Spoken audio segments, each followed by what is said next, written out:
Hello साथियों, स्वागत है आपका एमएलटी जर्नी में। आई होप आप लोग अच्छे होंगे। तो आज हम बात करेंगे आपकी आरआरबी में पैरामेडिकल की पोस्ट निकली हुई है। तो टोटल तो आपकी पोस्ट इसमें कितनी है आपको पता होगा, 1376 पोस्ट है। जिसमें आपकी एक पोस्ट है लेबोरेटरी असिस्टेंट ग्रेड सेकंड की, उसमें सिर्फ 94 सीटों पे आपको मौका दिया गया है। तो कितनी सीट्स हैं? 94 हैं। और आपकी किस जोन में अनरिजर्व की सबसे ज़्यादा सीट रहेंगी, ठीक है। और टोटल सीट्स कितनी है मैं आपको पहले ही क्लियर कर देता हूँ आपके लिए, ठीक है। टोटल 55 सीट है, ठीक है। और थोड़ा बहुत अंदाजे से आपको और बता देता हूँ, एक्स सर्विसमैन की इसमें 8 सीट आपकी रिजर्व है, ठीक है, 94 में से में। तो कहाँ कहाँ पे रिजर्व है इन सब के बारे में बात की जाएगी, सिर्फ सीट्स के बारे में बात की जाएगी और एलिजिबिलिटी क्राइटेरिया आपका क्या रहेगा। अगर आप हमारे यूट्यूब चैनल पर नए जुड़े हो तो आप हमारे यूट्यूब चैनल को ज़रूर सब्सक्राइब कर लीजिएगा। सबसे पहले अब हम बात करेंगे, यहाँ पे दिया हुआ है government of India ministry of railways railway requirement boards. यहाँ पे दे रखा है सी नंबर बताया गया है आपका 04/2024, सेंट्रलाइज्ड एम्प्लॉयमेंट नोटिस नंबर है ये।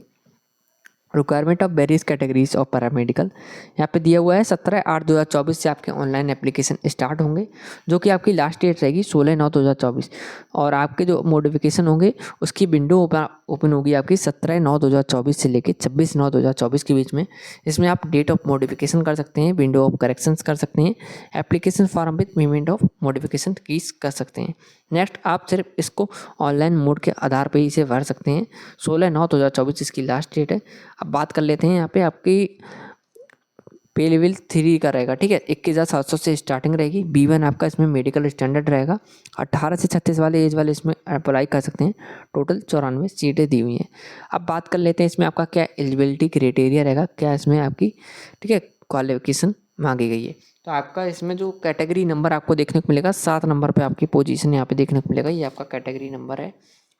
और यहाँ पे लेवल 3 दिया हुआ है 21,700। B1 मेडिकल आपका स्टैंडर्ड 18 से 36 एज लिमिट। यहाँ पर पर्सन ऑफ बेंचमार्क यहाँ बता रखा है, ठीक है, डिसेबिलिटी वालों के लिए। अब क्या क्वालिफिकेशन होनी चाहिए उसके बारे में बात कर लेते हैं। अब सादा सिंपल में बता देता हूँ। तो आपको यहाँ पर आपका इंटरमीडिएट और डिप्लोमा इन MLT, ठीक है, DMLT आपका मांग रखा है। इसके अलावा आपके पास अगर सर्टिफिकेट कोर्स MLT का है at par with diploma in medical laboratory technology भी है आपके पास, subject to the fulfilment of the course has been done from the institute which is recognise by university और technical board of state government central government authority में आपका registration होना चाहिए। Next, इसमें the duration of the course is at least 1 year का आपके पास होना ही होना चाहिए। During the course the candidate should have done the training on full time basis आपकी होनी चाहिए। At the end of the course there should be system of examination which has been successfully passed by the candidate होना चाहिए आपका, ठीक है। Note दे रखा है certificate should be minimum of 1 year आपका ड्यूरेशन का होना चाहिए। यहाँ पर above qualification should have been यहाँ पे दिया हुआ है डन फुल टाइम आपकी होनी चाहिए। Open and distance learning mode आपका होना चाहिए एक्ट के अकॉर्डिंग, यहाँ पे बता रखा है, ठीक है। तो इसमें MLT वाले ही अप्लाई कर सकते हैं, DMLT वाले और सर्टिफिकेट कोर्स वाले ही सिर्फ इसमें अप्लाई कर सकते हैं। अब बात कर लेते हैं जो आपकी 94 सीटें हैं कुछ किस प्रकार आपकी दी हुई हैं। तो यहाँ पर आपको पहला जोन तो देखने को मिलेगा अहमदाबाद, इसमें आपकी कोई भी वैकेंसी नहीं है। लेबोरेटरी असिस्टेंट ग्रेड सेकंड की। प्रयागराज आपका उत्तर प्रदेश में स्थित है और यहाँ पर आपकी वैकेंसी अवेलेबल है। तो पोस्ट कोड देखिए आप 7 है आपका।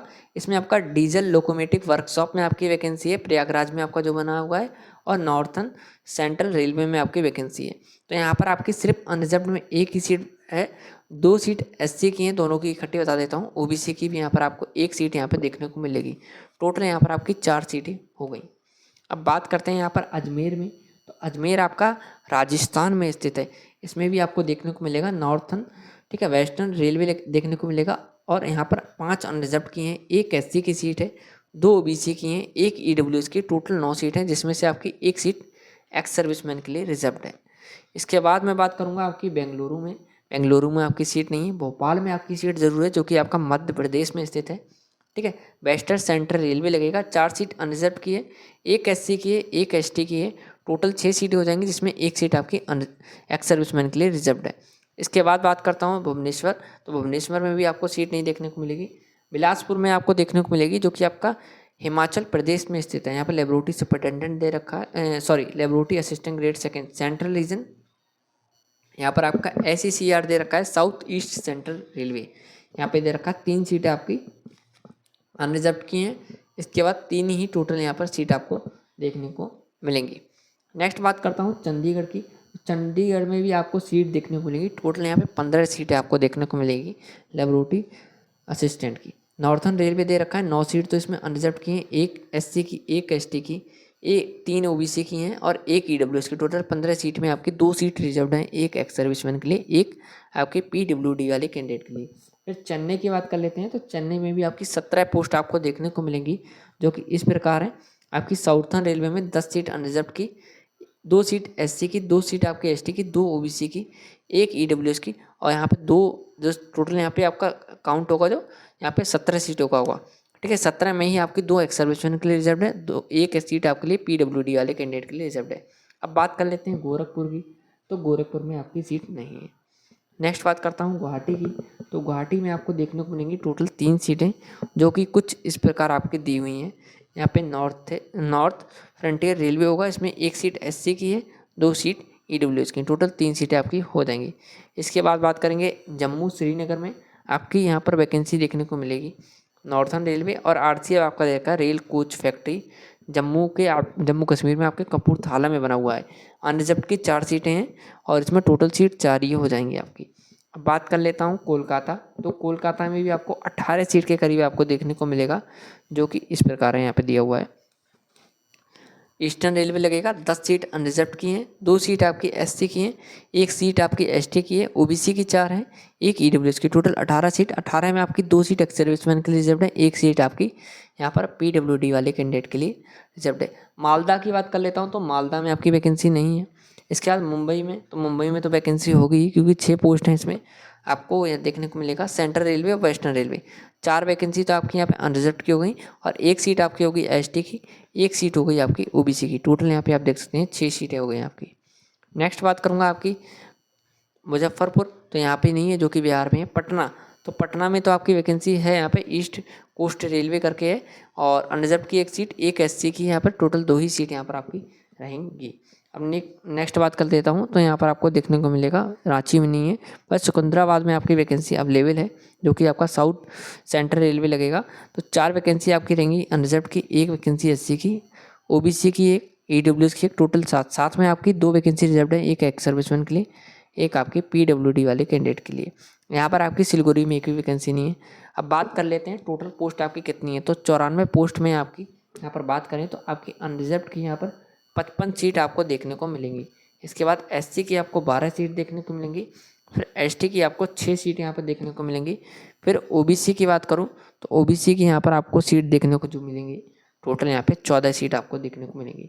फिर EWS की सीट की बात करें तो यहाँ पर 7 सीटों पर मौका दिया गया है। टोटल जो आपकी सीट हो गई यहाँ पे 94 सीटें आपकी हो गई हैं। अब बात कर लेते हैं तो PWD वाले कैंडिडेटों की यहाँ पे 4 सीटें रिजर्व हैं और एक्स सर्विसमैन की यहाँ पे 8 सीट रिजर्व हैं। अब बात कर लेते हैं सबसे हाईएस्ट जो हमारी इसमें वैकेंसी अनरिजर्व की आपकी कहाँ कहाँ पर रहेगी, तो मैं आपको नाम बता देता हूँ, उसमें आप वहाँ पे अप्लाई कर सकते हैं। जैसे कि आप देख सकते हैं कोलकाता में आपकी 10 पोस्ट हैं, ठीक है, तो कोलकाता में आप अप्लाई कर सकते हैं अनरिजर्व वाले कैंडिडेट। इसके बाद चेन्नई में भी आपकी 10 ही पोस्ट हैं, ठीक है। फिर चंडीगढ़ में आपकी 9 पोस्ट देखने को आपको मिलेंगी। इसके बाद 5 पोस्ट अजमेर में होगी, आप वहाँ पर भी अप्लाई कर सकते हैं। इसके बाद भोपाल में भी आपकी 4 पोस्ट हैं, वहाँ पर भी आप अप्लाई कर सकते हैं और 4 ही पोस्ट आपकी इसमें रहेंगी मुंबई में, ठीक है, तो तब भी आप अप्लाई कर सकते हैं। इसके बाद तो आपकी 1-1 वैकेंसी, 2-2 वैकेंसी ऐसे करके, पर सिकंदराबाद में भी आपकी 4 वैकेंसी यहाँ पे देखने को मिलेगी। फिर 3 आपकी बिलासपुर हिमाचल प्रदेश में आप अप्लाई कर सकते हैं, ठीक है, तो आप ऐसे अप्लाई कर सकते हैं। 5 आपके अजमेर मैंने बता दिया। इसके बाद बात कर लेते हैं अब आपकी SC की जो 12 सीटें हैं वो कहाँ कहाँ आप अप्लाई कर सकते हैं। तो SC के जो कैंडिडेट हैं चाहे तो प्रयागराज UP में 2 सीटों पे अपना अप्लाई कर सकते हैं, अजमेर राजस्थान में आप 1 सीट पे अप्लाई कर सकते हैं, भोपाल मध्य प्रदेश में 1 सीट पे अप्लाई कर सकते हैं आप, ठीक है। इसके बाद चंडीगढ़ में भी 1 सीट पे अप्लाई कर सकते हैं, 2 सीटें आपकी चेन्नई में हो गई, वहाँ पर भी अप्लाई कर सकते हैं। गुवाहाटी में 1 सीट हो गई, वहाँ पर भी आप अप्लाई कर सकते हैं, ठीक है। 2 सीटें आपकी कोलकाता में हो गई, वहाँ भी आप अप्लाई कर सकते हैं। फिर पटना में भी आपकी 1 सीट है और 1 ही सीट आपकी सिकंदराबाद में है, ठीक है। टोटल आप देख सकते हैं 2-2 सीटें यहाँ पर, 2 बाकी सब जगह आपकी 1-1 सीट यहाँ पर देखने को मिलेगी। अब ST की जो सीटें हैं आपकी ST की, तो टोटल 6 ही सीटें हैं, तो वो इस प्रकार है आपकी। 1 कोलकाता में है, आप वहाँ पर अप्लाई कर सकते हैं। फिर चेन्नई में 2 सीटों पे मौका दिया गया है, ठीक है। फिर आपकी 1 सीट आपकी चंडीगढ़ में रहेगी, 1 सीट आपकी यहाँ पर भोपाल में रहेगी। टोटल 6 ही सीटें थी। इसके बाद बात कर लेते हैं आपकी EWS कैंडिडेट जो गए, उनकी 7 सॉरी ओबीसी के बारे में बात कर लेते हैं। ओबीसी की सीटें कहाँ कहाँ हैं, तो आप चाहें तो सिकंदराबाद में एक सीट पे लड़ सकते हैं, और आप चाहें तो एक सीट आपकी मुंबई में, वहाँ पर भी आप अप्लाई कर सकते हैं। इसके बाद बात करते हैं 4 सीट आपकी कोलकाता में है, ठीक है, हाँ इसमें ज़्यादा सीटें हैं। इसके बाद बात करता हूँ 2 सीटें आपको देखने को मिलेंगी चेन्नई में, फिर 3 सीटें आपको देखने को मिलेंगी चंडीगढ़ में। इसके बाद आपको 2 सीटें देखने को मिलेंगी अजमेर में, 1 सीट आपको देखने को मिलेगी प्रयागराज में, वहाँ भी आप अप्लाई कर सकते हैं। नेक्स्ट बात कर लेता हूँ तो ईडब्ल्यूएस की।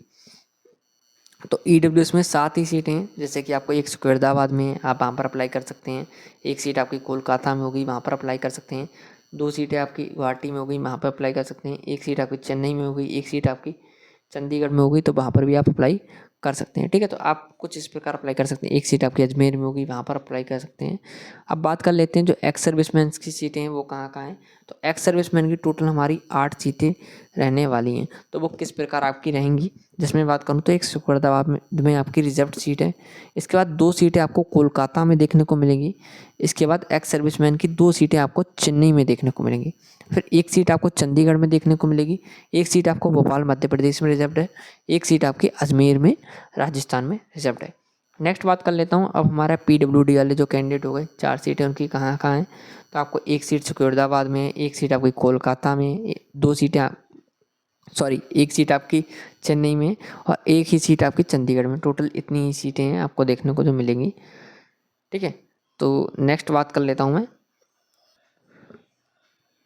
बाकी आपको जितनी भी पीडीएफ है आपको हमारे टेलीग्राम ग्रुप पे अपडेट मिल जाएंगी। टेलीग्राम ग्रुप की लिंक इस वीडियो के डिस्क्रिप्शन में आपको मिल जाएगा। जो भी आपको भी मैंने बताया है टेलीग्राम ग्रुप पे आपको अच्छे से लिखा हुआ मिलेगा, आप उसको जाके ज़रूर फॉलो कीजिएगा। और ऐसी अपडेट के लिए हमारे चैनल लाइक करें, सब्सक्राइब करें, शेयर करें। Thank you.